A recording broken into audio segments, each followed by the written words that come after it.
Ben Türk'üm. Türk hürriyetsiz olmaz. Biliyorsunuz. Bileceksiniz.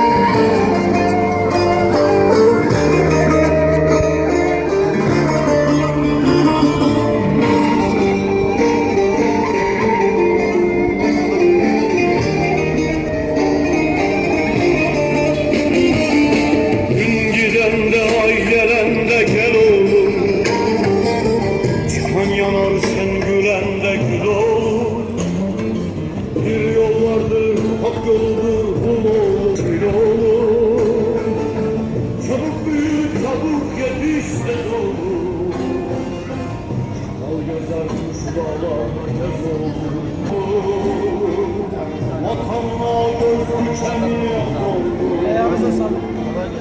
Allah razı olsun.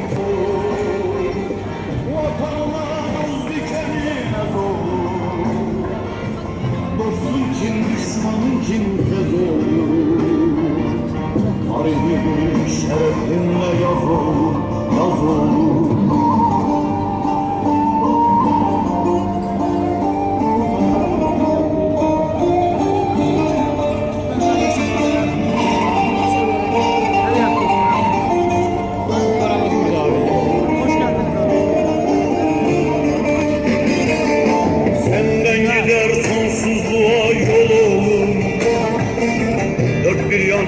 Almalısın kolu, ekmeğini aç olanla böl olur. Haram yem hain gezen şu dağlarda gez olur. Ez olur, vatanına göz dikeni ez olur. Dostun kim, düşmanın kimsez olur. Tarifini şerefinle yaz ol, yaz ol. Yardım topluyorum, buyurun. Türkmen Türk'ün öz kardeşidir.